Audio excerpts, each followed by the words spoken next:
Batini wanjo gabruma Idikero Falmi wako Iron Pankero Kidim Batini wanjo gabruma Idikero Falmi wako Iron Pankero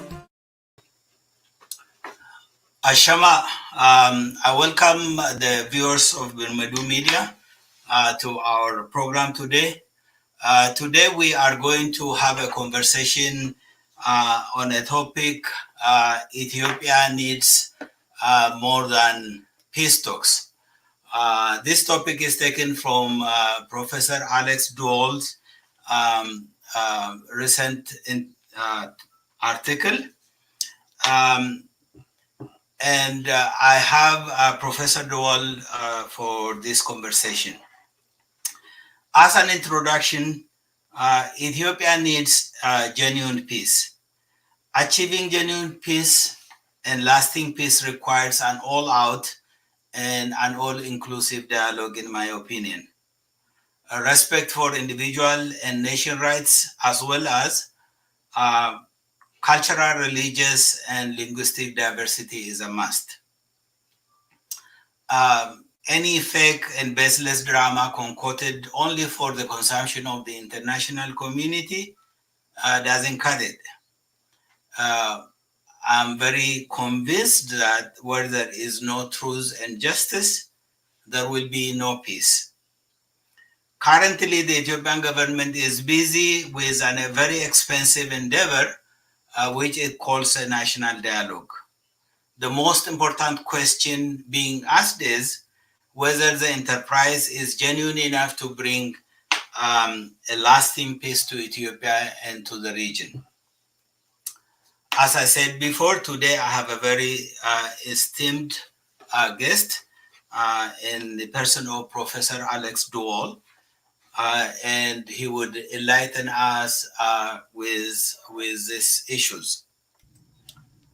Professor Alex Duall is an executive director of the World Peace Foundation.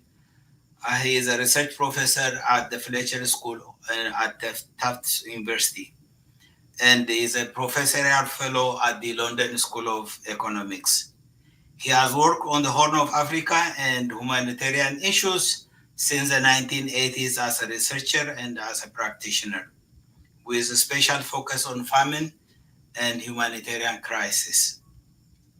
He served as a senior advisor to the African Union High-Level Panel on Sudan and South Sudan.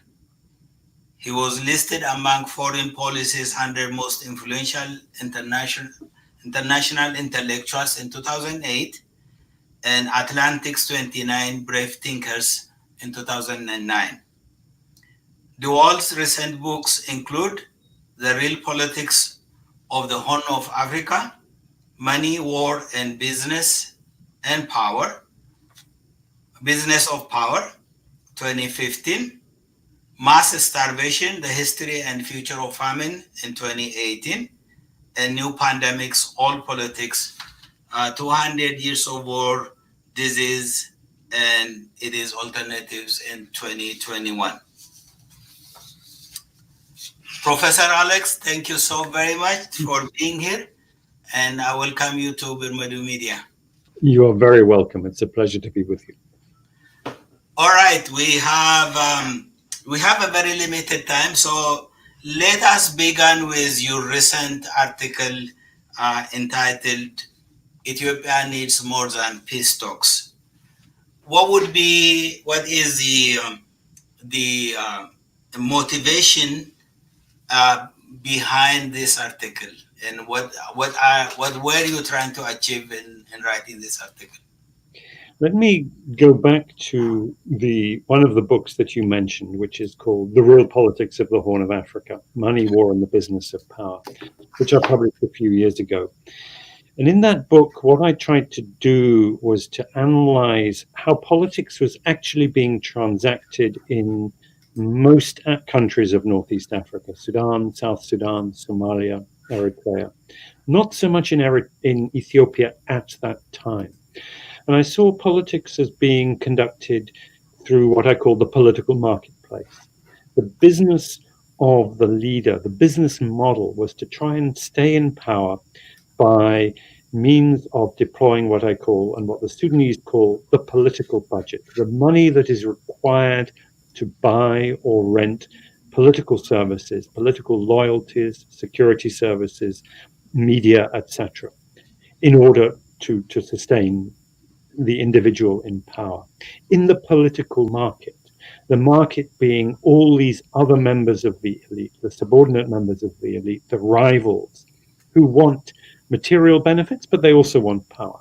And how is politics manifest? It's manifest through bribery, through corruption, through doling out patronage, and through violence, and particularly through violence that is organized on a divide and rule and an ethnic basis. So not the mass wars that we saw in the past, but more chaotic, turbulent type of political dispensations in which there's always something happening, there's always some turmoil, but structurally the system does not change.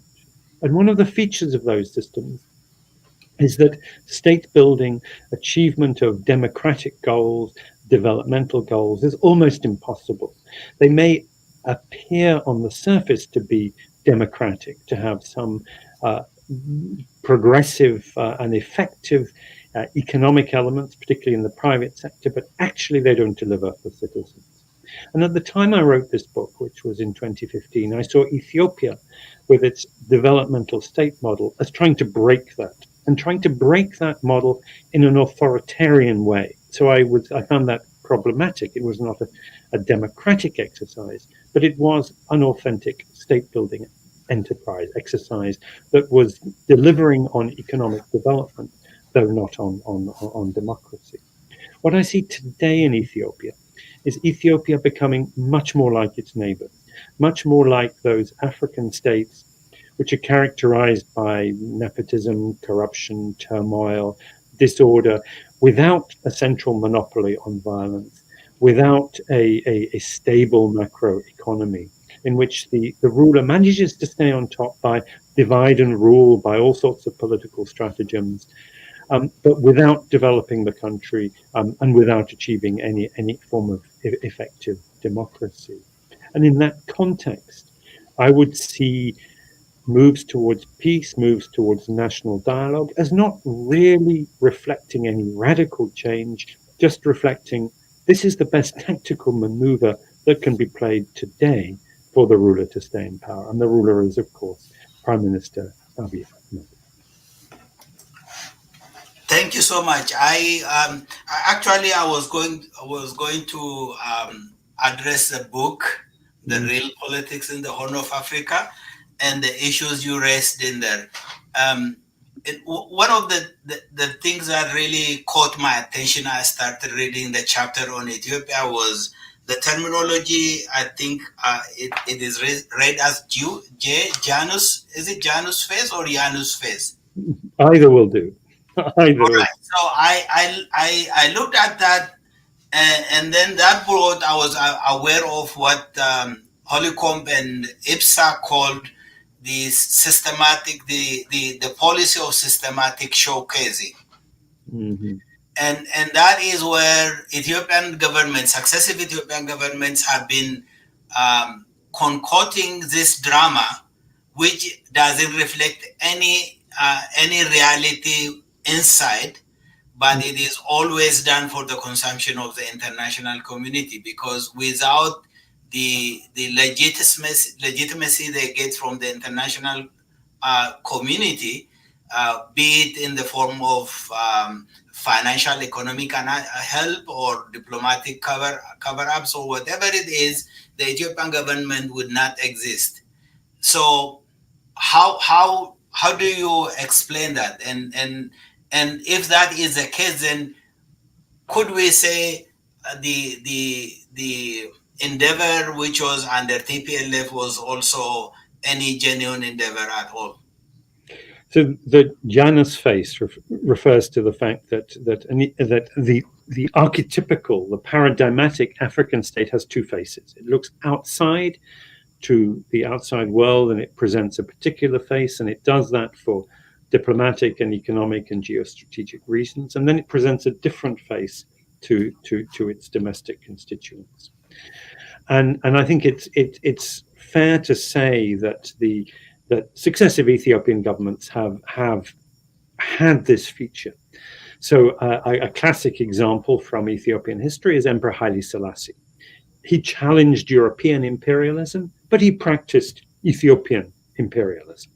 So he was a champion of the oppressed across Africa, but he was not a champion of the oppressed in Ethiopia. So, and he was, of course, celebrated for standing up to fascist aggression, etc., and for acts such as Ethiopia being the first state to become a member of the Genocide Convention. The state party to the Convention on the Prohibition of Genocide was Ethiopia.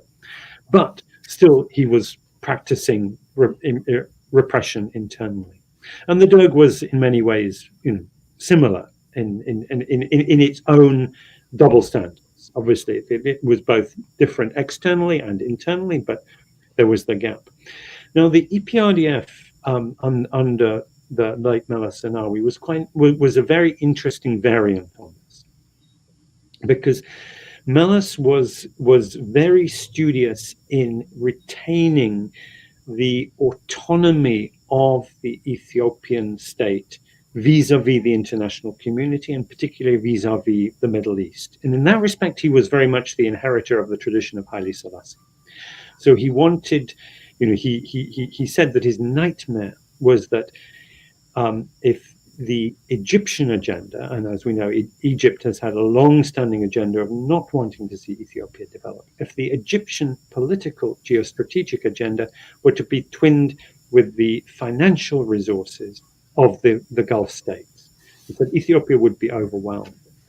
And he was also very careful not to fall in entirely with the Eastern Bloc or the Western Bloc. In some respects, he followed the Chinese model. In other respects, he followed the United States.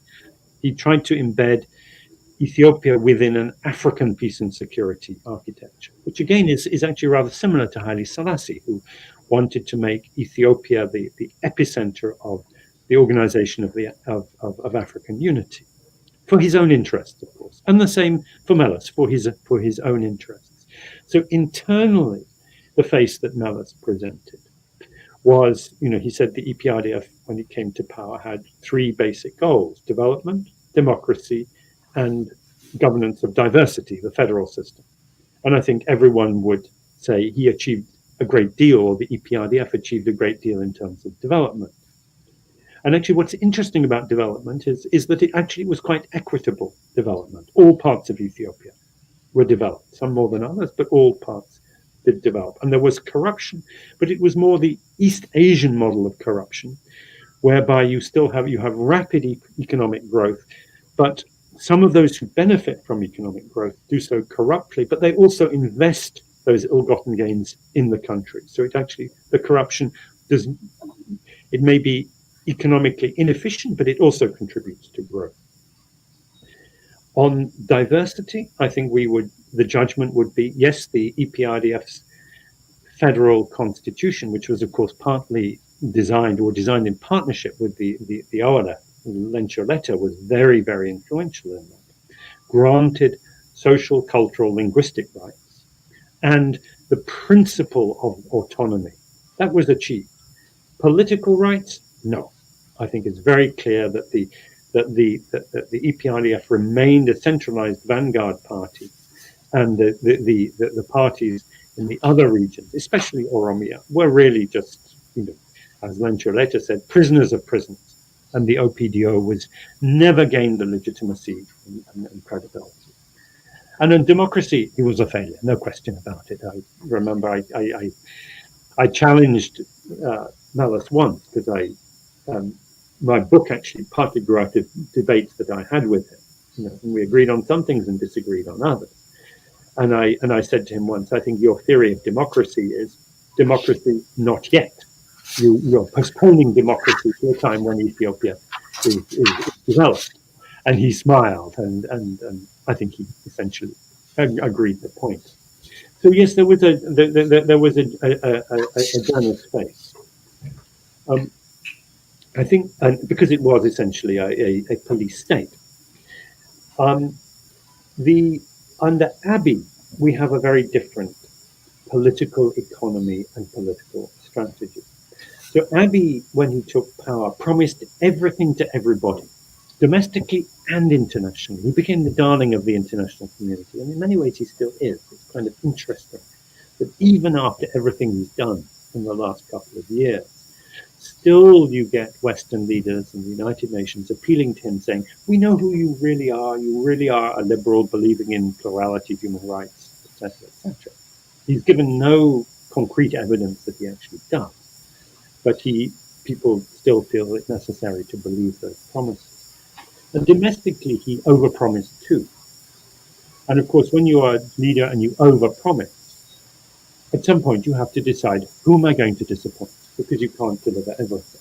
And of course, in his case, he started off by disappointing the Oromo democracy movement that had brought him to power, and then turning on Tigray. He hadn't promised that much to Tigray, but he had at least promised that, he'd said nice things to him. He didn't disappoint the constituency that you might call the unitarist, imperial nostalgia constituency.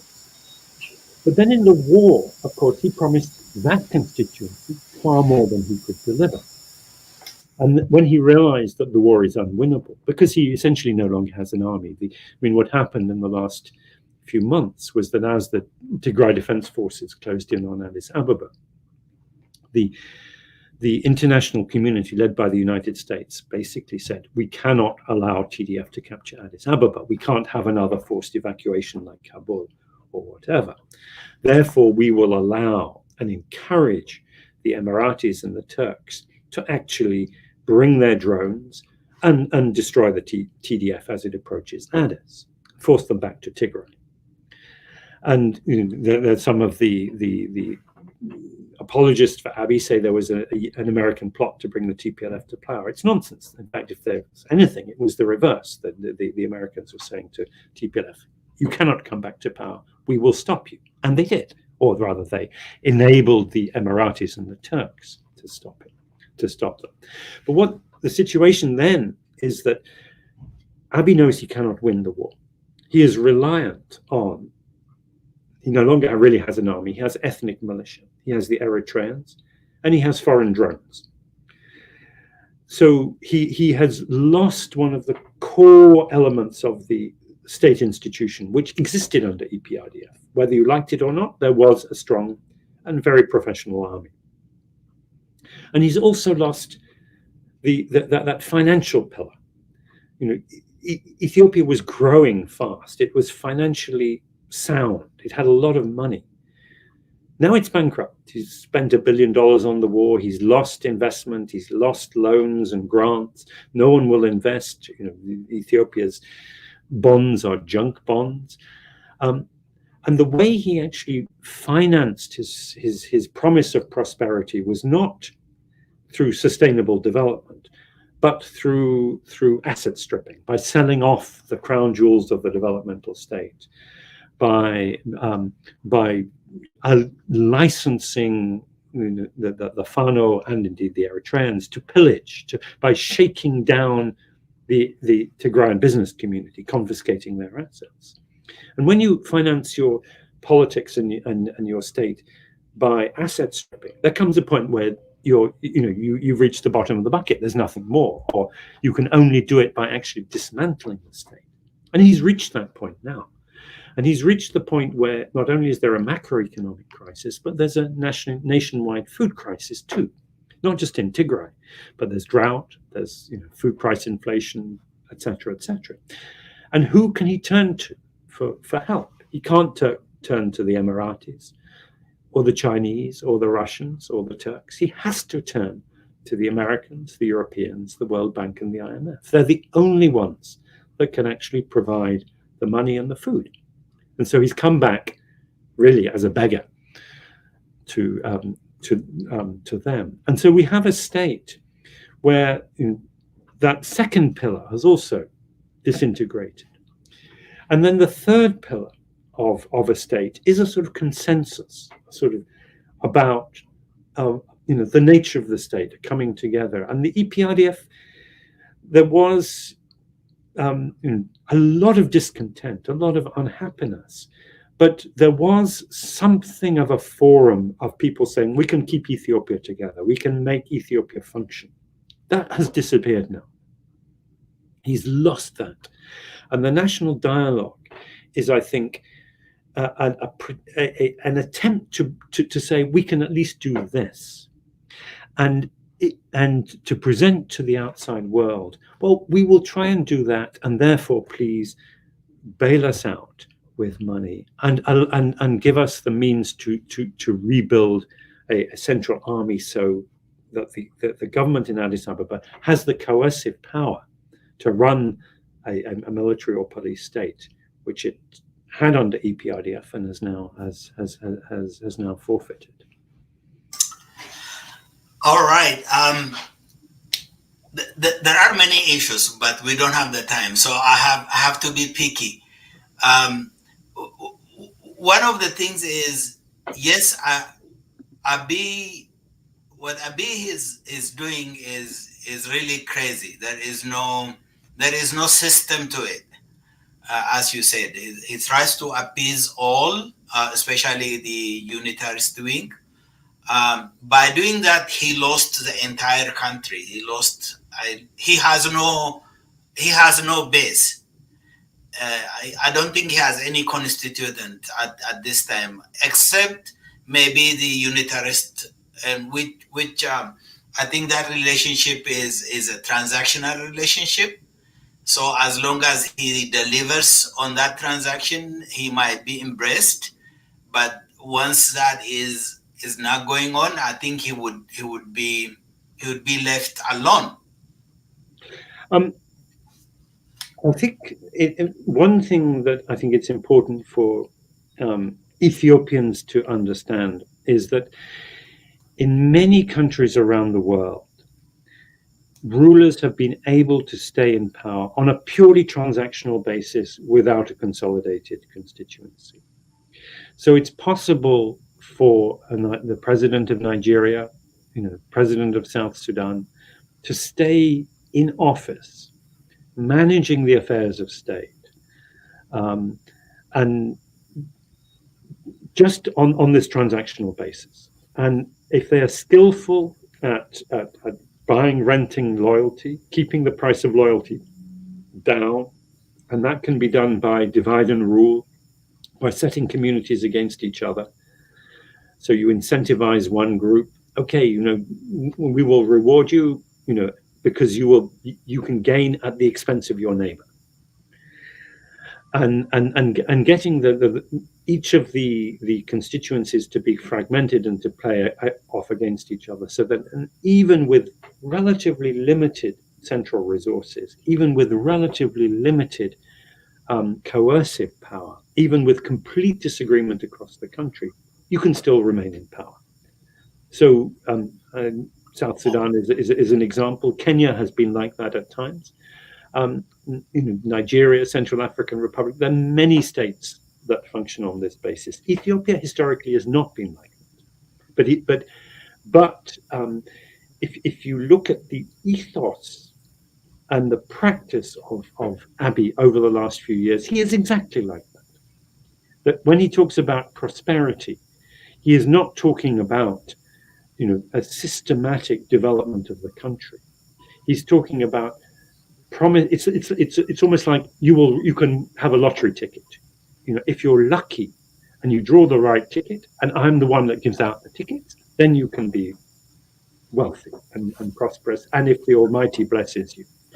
And he can actually remain skillfully on top on a day-to-day basis while the whole country sinks into chaos for a very long period of time. It's quite possible for a ruler to do this, and he's very skilled at that tactical management. What he has not shown that he's able to do is actually have a strategy for solving the country's national problem. But I don't think that is possible without the international community.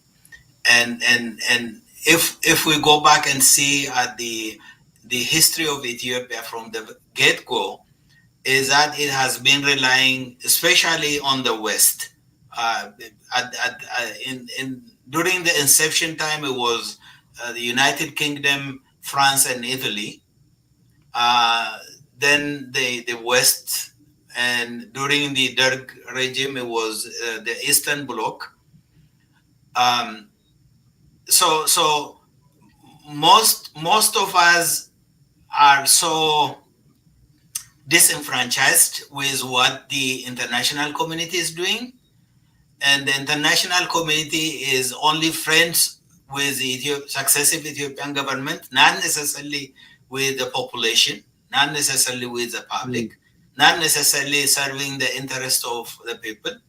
And we know the Ethiopian government will not be able to stay in power even for 3 months unless it is helped somehow by the international community. I think there's a lot of truth in that, and it's interesting. When the TDF, along with the OLA, was approaching Addis Ababa, there was a lot of discussion among the international diplomatic community about the failing state, the possibility of state failure.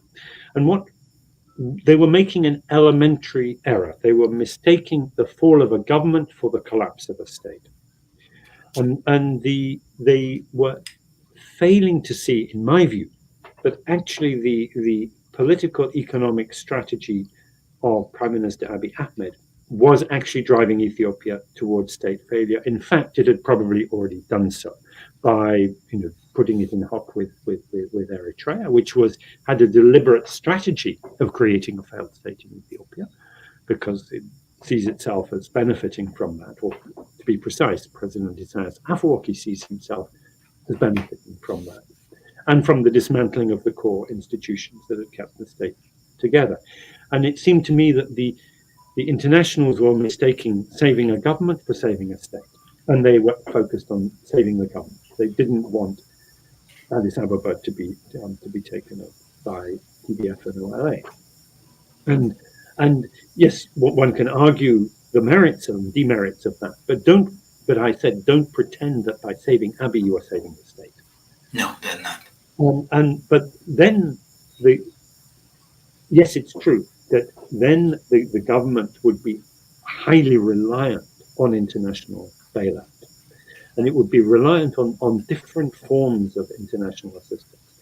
The big ticket items would come from the United States, Europe, the World Bank, and the IMF to stabilize the economy, to provide the large amounts of food aid that are going to be needed over the next couple of years for the nationwide humanitarian and food crisis.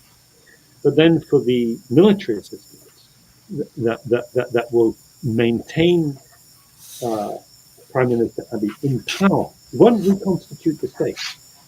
But that military assistance can come in the form of drones. Now, nobody has up to now ever in history maintained state or governmental power principally through the use of drones, especially, of course, foreign drones. But maybe we will see this for the first time in history happening in Ethiopia, because it is essentially the drones that are his magic bullet. If he had no drones, the TDF would be back in Addis within a week. And those drones come from the UAE and originally manufactured in China, and from Turkey and from Iran. And they may buy him enough time for him to build up a presidential guard and get new armament. But to build up an army is not just a matter of buying arms and training soldiers. You need an ethos, you need a doctrine, etc., etc. And the National Army under the EPRDF took years to build, and it will take years for Abiy to build one. But I'm not even sure that he wants to build, because he knows that if he were to build an army, if a really effective army, it could depose him. It would be a threat to him, and he'd much rather buy the loyalty of individual officers by giving them promotions, by turning them into field marshals or lieutenant generals and so on, even if they don't have an army. I mean, there's a general rule in Africa that the more high promotions you have, the lower quality the army. You just need to look at South Sudan, where they have 700 generals. I don't know what the number of generals that Abiy has recently promoted, but he is heading in that direction.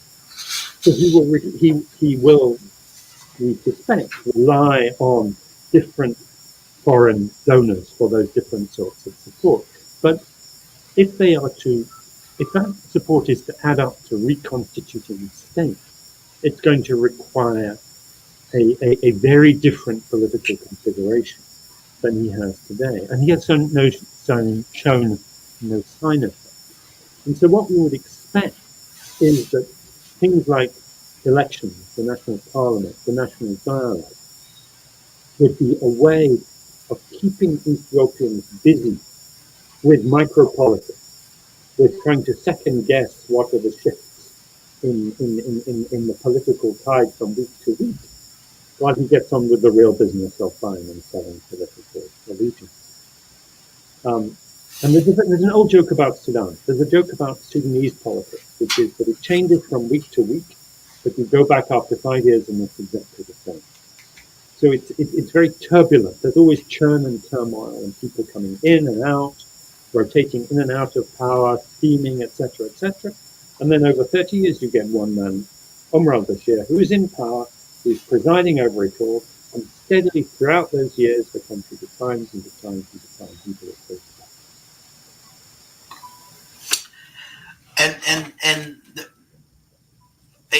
It appears that even at the present, the central government has lost power over the regions. Oromia is in large part is not being governed by the central government, or neither even by the regional government of Oromia. Amara is almost under the power of the Fano militia group, or even the formal structure is more aligned with the Fano than it is with Abiy. Tigray is in total and is under total siege, and the war has been going on for a year.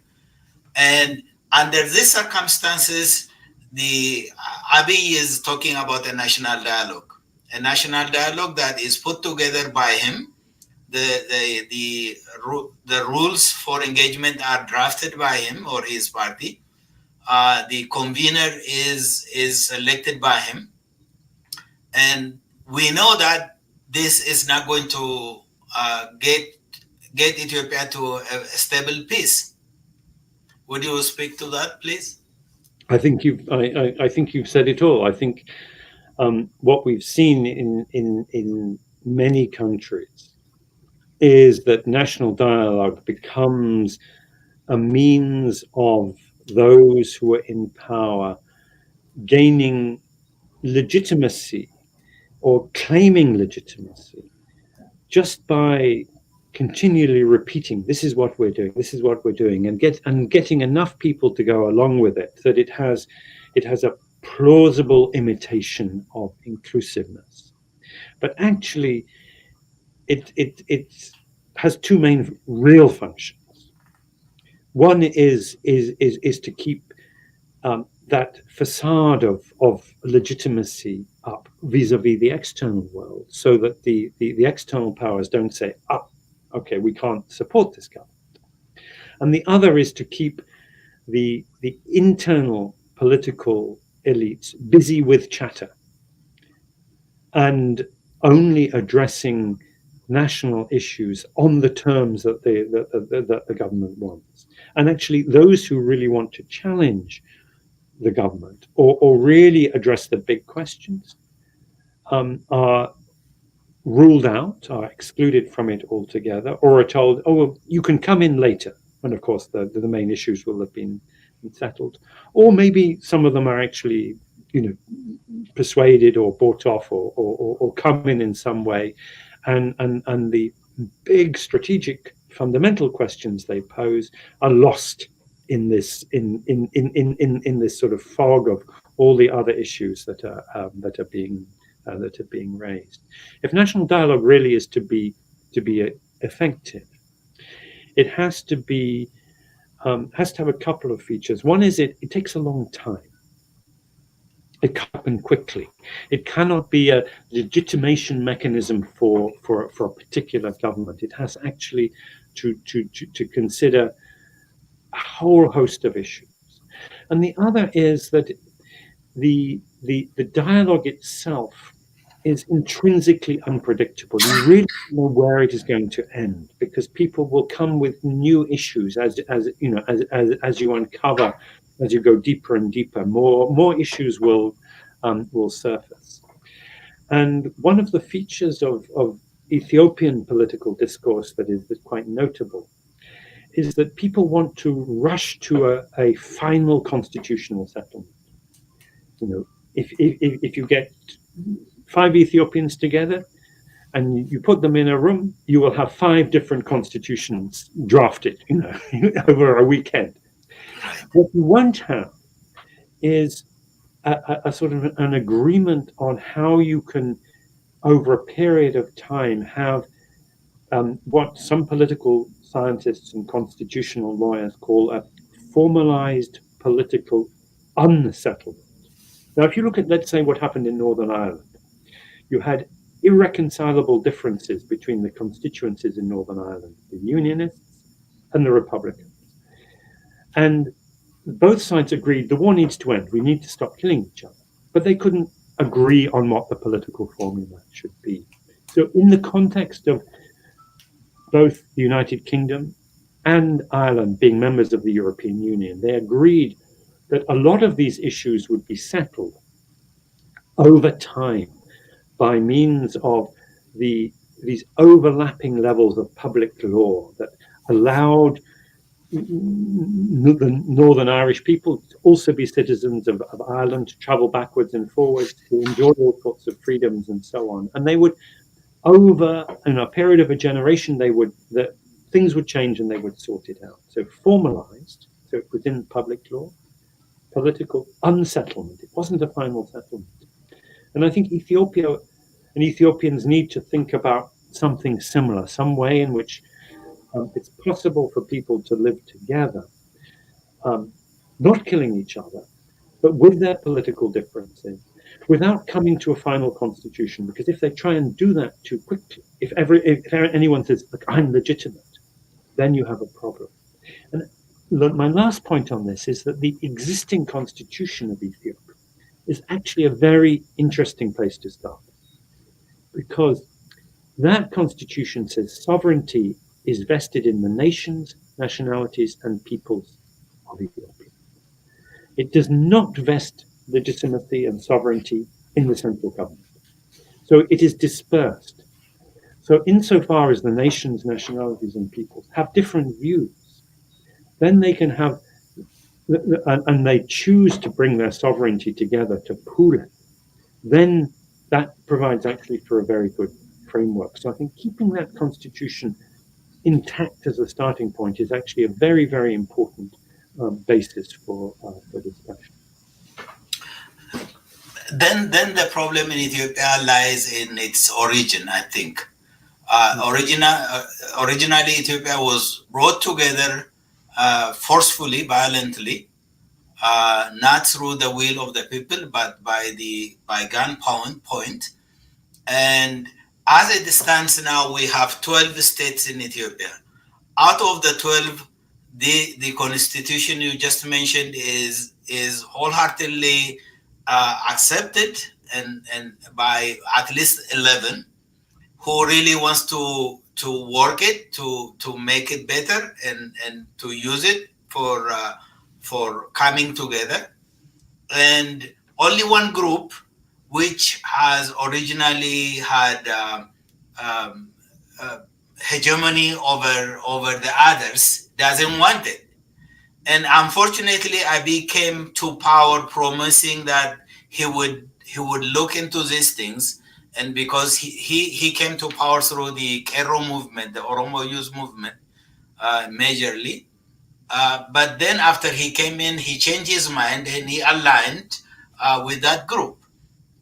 So that brings us to this question. My question is, as far as I know, I'm not a student of history, but as far as I know, all empires failed. All empires were dismantled. Mhm. Ethiopia as an empire needs to be dismantled. Mhm. That's the only solution we have, because the other group have said, okay, let's work together. Let's try to democratize Ethiopia. And the more you say that, the more it is rejected. So now everybody is pushed back to its original idea of saying, okay, I really want to dismantle Ethiopia. I think one of the tragedies, both of the revolution of the 1970s and of the current era, is that among the radicals of the center, there's a tradition of being a sort of civic republicanism, seeking equality, emancipation, and the transformation of Ethiopia. And we saw this among many of the radicals of the student movement, who, of course, were destroyed by the Derg, and that tradition of a sort of pan-Ethiopian civic republicanism came back in part under EPRDF, but never really got an airing. Just one or two places. I mean, it's interesting if you look at the constitution of the national regional state of Amhara under the current constitution. It's unusual in that it awards rights to all residents of Amhara, not on the basis of ethnicity. So you see a flicker of that. And I think many of those who welcomed Abiy did so thinking, okay, here is that sort of human rights infused civic republicanism coming back.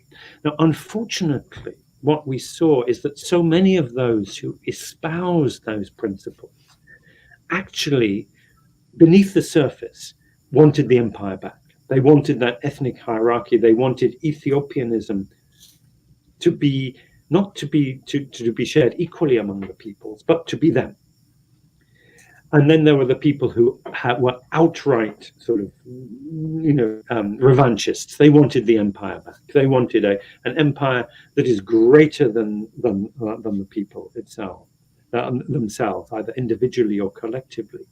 And many of Abiy's advisors, and he himself at times, has sort of really appealed to that grandiose vision that somehow there is a religious destiny for Ethiopia that is greater than its people, and therefore its people should set aside their concerns with rights and communities and who they are now, and sacrifice themselves for this dream. And that is, that's not how you achieve anything other than bloodshed and destruction. And of course, that is what we've seen in the last couple of years.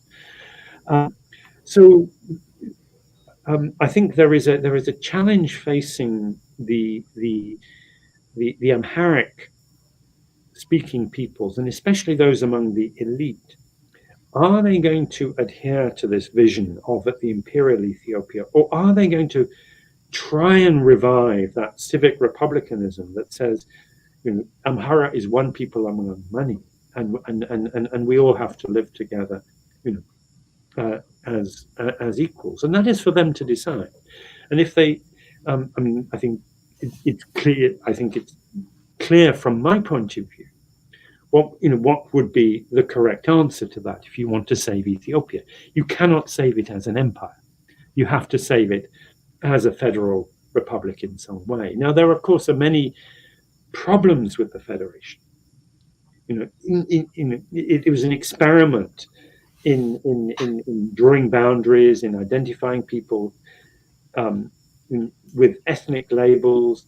At one point in the evolution of these identities, enormous problems with that.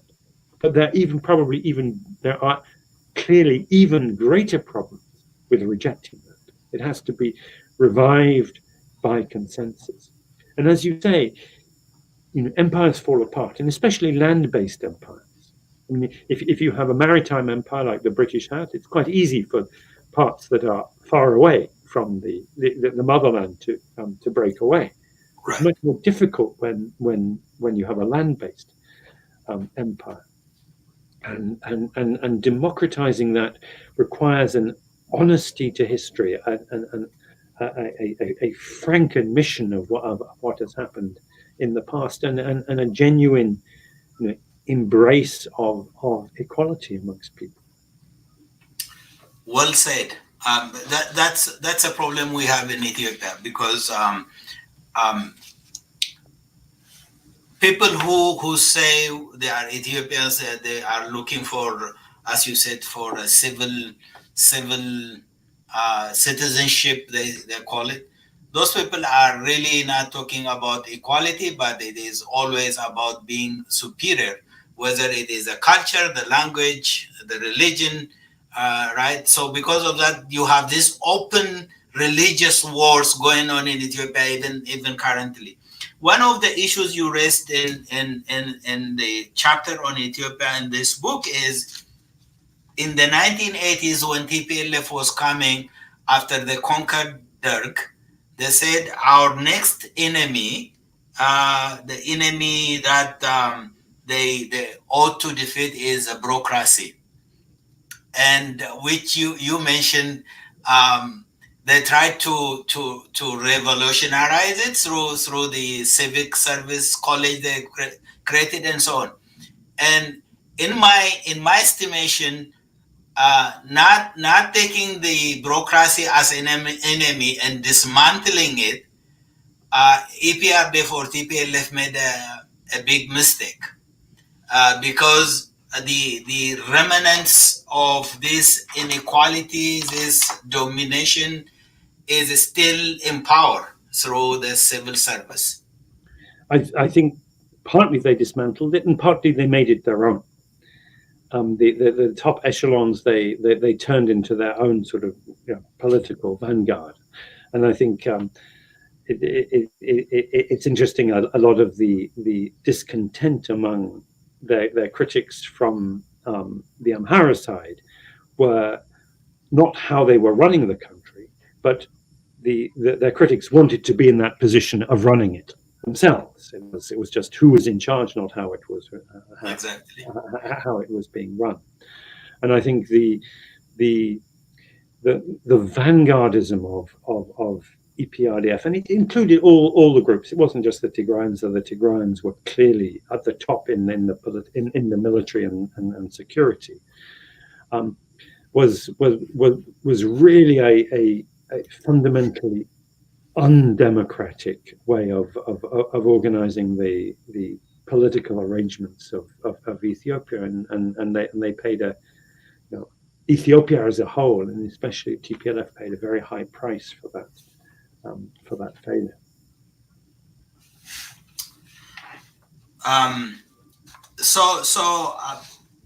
Looking back now, going back to your article on Ethiopian is more than a peace talk.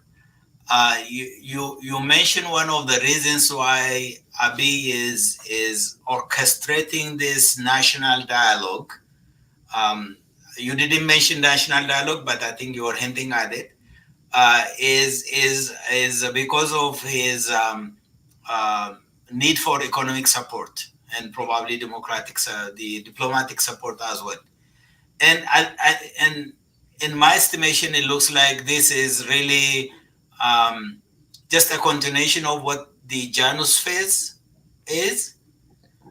So you are just this half-baked thing is shown to the international community, which has nothing to do with the reality at home. Mm-hmm. And in my view, the international community has been a willing and empowering party to the crime. Mm-hmm.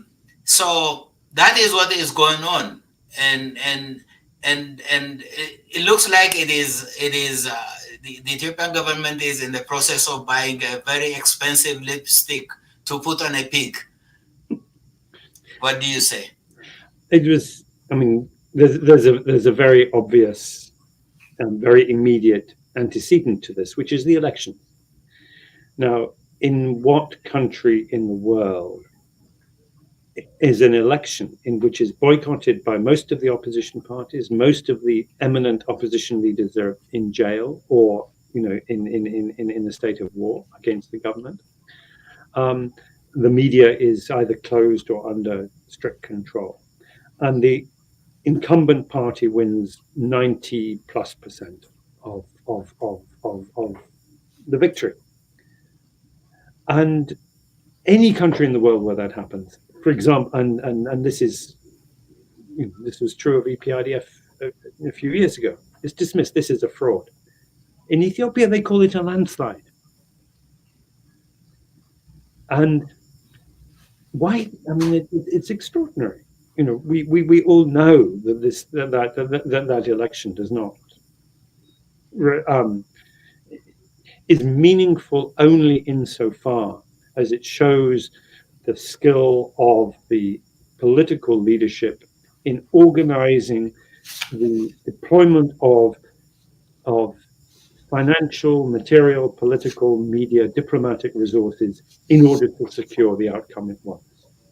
With the assistance, in this case, of former Nigerian President Olusegun Obasanjo, who broke ranks with the international community, who were pretty skeptical of it, who said, yes, this is legitimate.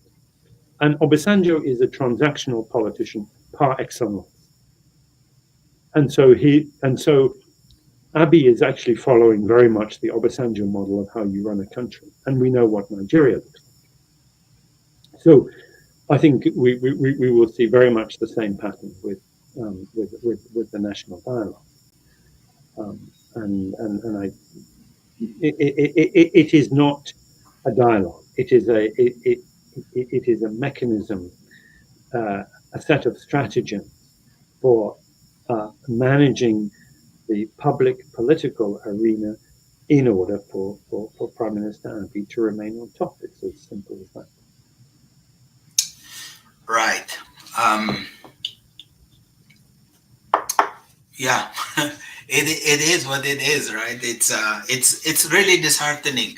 And the thing is, sometimes we are at loss how to wrap our mind around what is going on, especially when it comes to the UN, the international community, the US and the UK, the European community. African Union is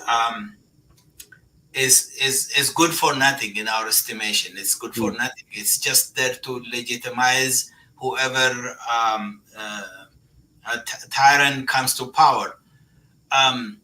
So what do you do? Because those people or those institutions which were supposed to safeguard human rights, who are supposed to upkeep the law, are the ones who are empowering lawbreakers to stay in power. And I've seen the at 1 year anniversary of the Tigray war, the speech you made, and so maybe you can refer back to that too. We need to, yes. Back in November, it looked as though the not only had the state collapsed, but the government would collapse too, and there would be an opportunity for remaking it afresh.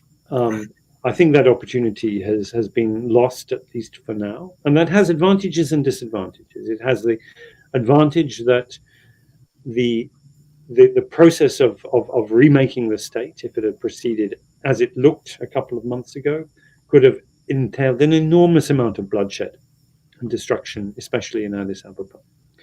It has the disadvantage that that what is emerging from the current situation is an impasse where it is very, very difficult for mobilization to take place to challenge this highly marketized, highly transactional power structure. That said, that system is not yet set in place.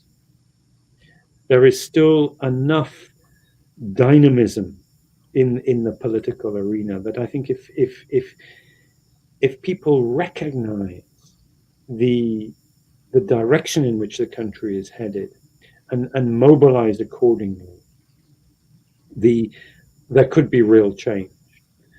And the combination of an entirely stupid, pointless, and extremely bloody war, and the crimes committed in that war, and the ongoing crimes being committed today, and the way that Ethiopia has sort of prostituted itself. The Prime Minister has just begged and got assistance from countries like the UAE and Turkey and Iran that are no friends of Ethiopia to go and kill Ethiopia.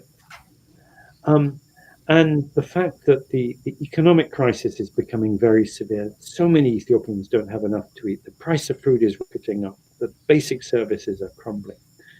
When we've seen this, let's say next door in Sudan, people come out on the streets. They organize as neighborhood committees and they say, down with the rule of thieves. We need democracy. We need a transformational change.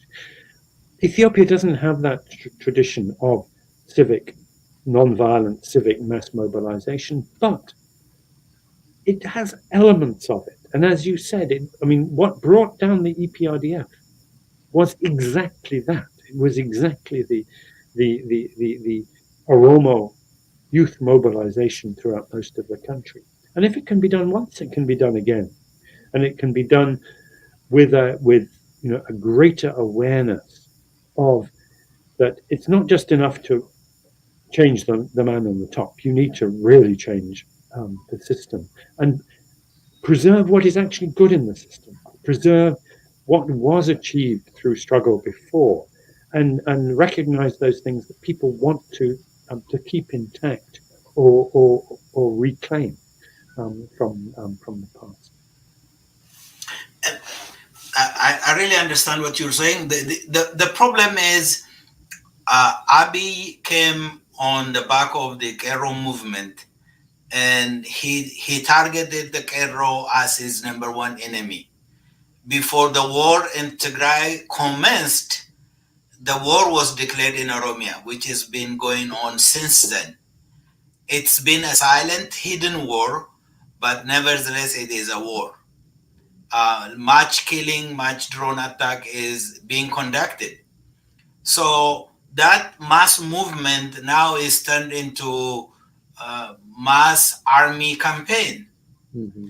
And the OLA is growing on a rapid basis because there is no that the Prosperity Party. What they did is they, as you said, through channeling funds into members, into low-level people, they just affected the fabric of the population. And so I don't know at the current, because what they did is they turned one part of the community against the other. So I don't know if there is any chance for any peaceful movement at the time. It's a challenge. It really is a huge challenge. But if the principal strategy for control is divide and rule, and indeed, as the institutions of coercion become fragmented themselves, then that can be turned against those in power. If there could be unity across broad sections of the population to say that we should not be fooled by this, we should not fight ourselves. There is, we should resist. I would prefer non-violent resistance. It's far preferable to violent resistance. But if there is a way of showing a common front, then it's actually is really impossible for the government to remain in office. Given the multitude of problems that it has, if it loses the consent of the people, if people are no longer afraid of it, and they actually have very little reason to be afraid of this government. They had good reason to be afraid of EPRDF because it had all those capabilities. But there's much less reason to be afraid of this current government. Then there are real opportunities for democratic change. Let's hope so. But one of the complicating factors is that the Fano, the Amara region, and I think partly the federal government is also supplying weapon to the Fano and other militia groups and sending them cross regional boundaries, and that is going on. And I don't know. We will wait and see. It's not going to be easy, and of course one has to confront Eritrea. And if there's any country that is not democratic, that has no pretensions, not a shred of democracy in it, it's Eritrea. And I think it's one thing on which everybody who has any even iota of belief in human rights, democracy, good governance, constitutionalism, law and order can say Isaias Afwerki is beyond the pale. Yes, sir. Thank you so very much for taking your time. I know you're running out of time. You have other engagements, so I really appreciate you, and hopefully we will get back together again. I hope so. It's been a pleasure talking to you. Thank you so much, Alex. Thank you. Our viewers, I'm so thankful for you taking the time to listen to our conversation, and hopefully you've been enlightened. Thank you so very much again.